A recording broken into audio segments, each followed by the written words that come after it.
results of today's contest. We will proceed further. I would like to invite chief guest of this event, Honorable Sardar Masood Khan, President Azad Jammu and Kashmir, for his valuable address. Mr. Sardar Masood Khan, President of Azad Jammu and Kashmir.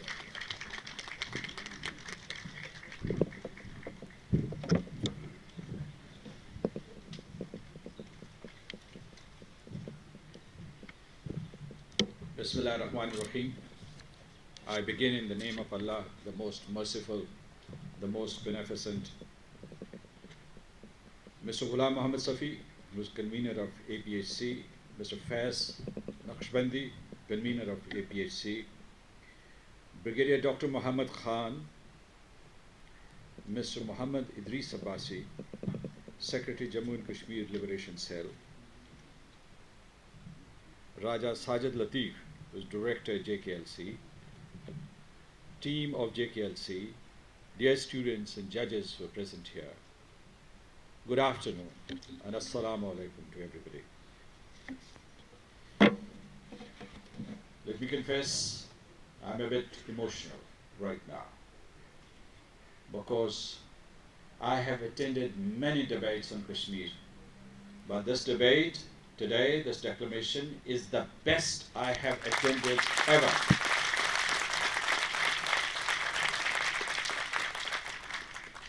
And let me complain to the boys that while girls were clapping and applauding thunderously, most of the boys were silent or impassive. So boys, do you think that this war for Kashmir would be fought by girls only? If not, please applaud with full vigor.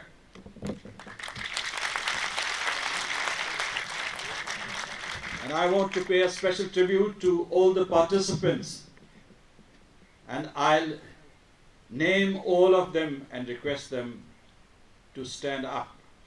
And they are Ammar and Atiya and Ijaz and Faisal Kabir. And would you please start getting up? And Faisal Kabir, Farooq Owais, Huma Kosar, Manahal, Shafiq, Najm Yunus, Hamza, and Zulnash. Are you all standing? Well, I'll request this whole, the audience, to stand up and applaud for them.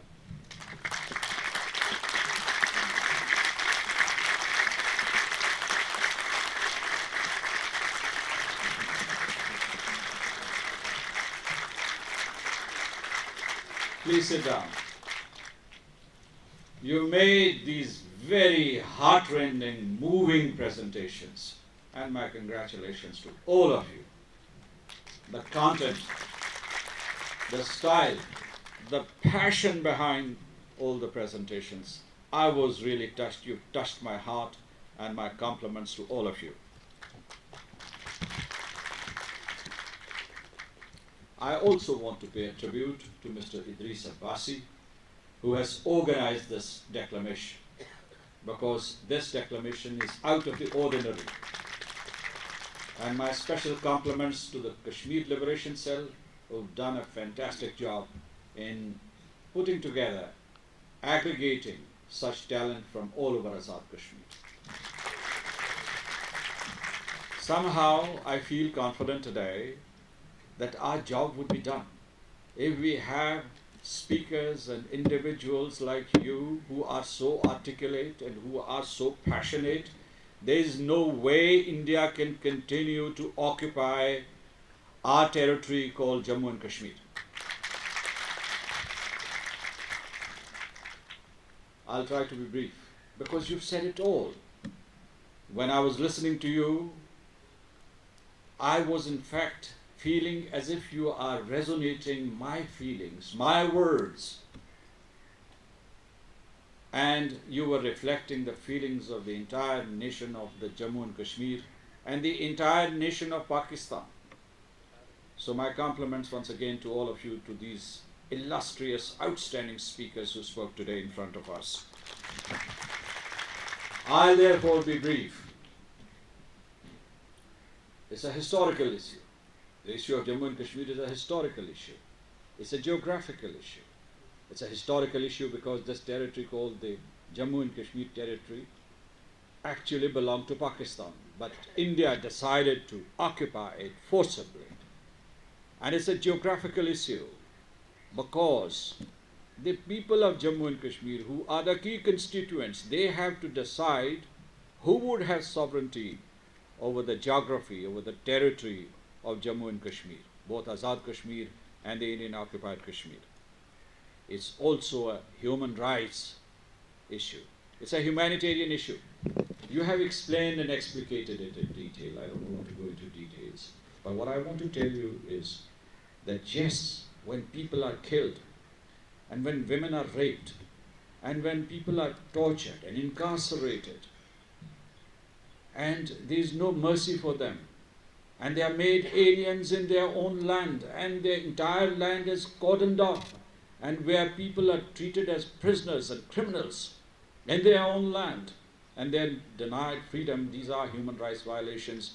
And I always add to that that these are not human rights violations, because that sounds euphemistic. These are crimes against humanity. These are war crimes. This is genocide. This is ethnic cleansing. This is what is happening in the Indian occupied Kashmir. This is a humanitarian issue. What is humanitarian law? What does humanitarian, young boys and girls, what does humanitarian law say? He says, even in a conflict zone where there's a war, you do not kill people disproportionately.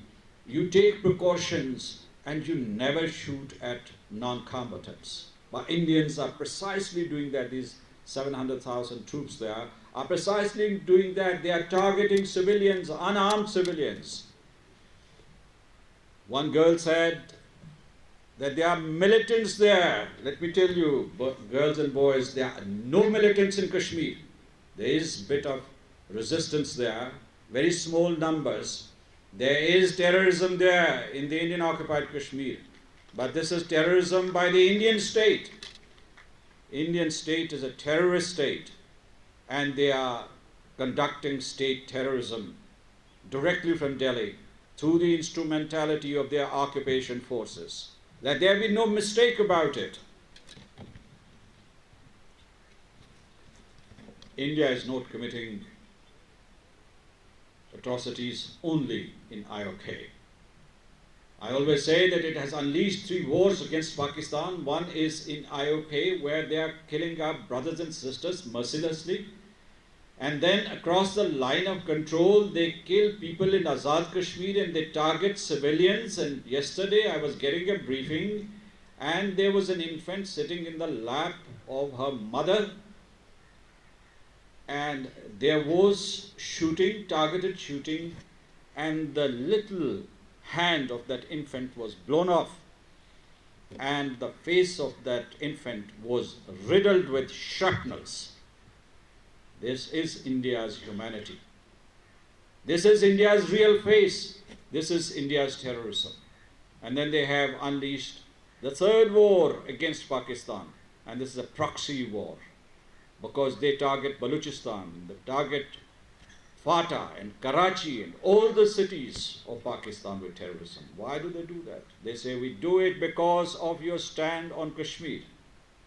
You abandon Kashmir and we will cease all these 3 wars. And we say no. And this generation, your generation, has loudly and categorically and clearly said today no to the Indians. This demand.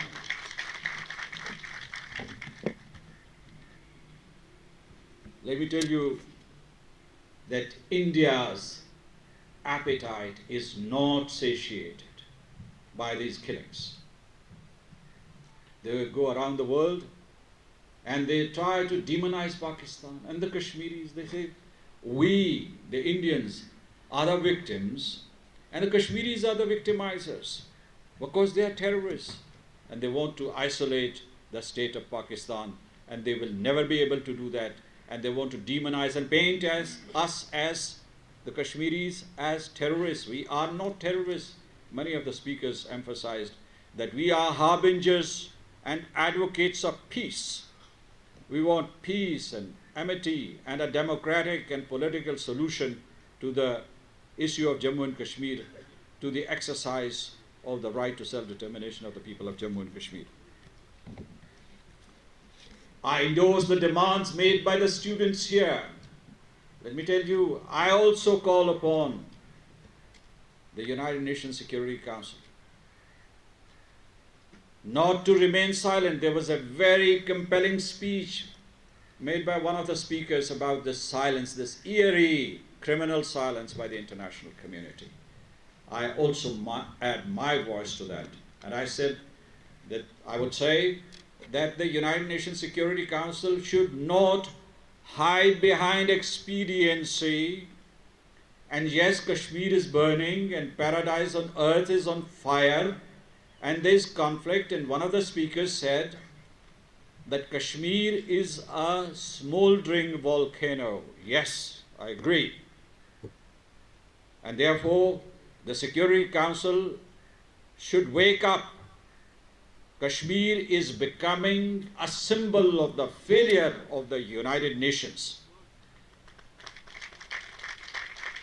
And if the United Nations Security Council cannot intervene in the Kashmir dispute, it should pack up and dismantle its apparatus throughout the world. Again, I would like to say that the United Nations Secretary General, Mr. Antonio Guterres, should not hide behind bland statements saying that I'll stop for the Azan.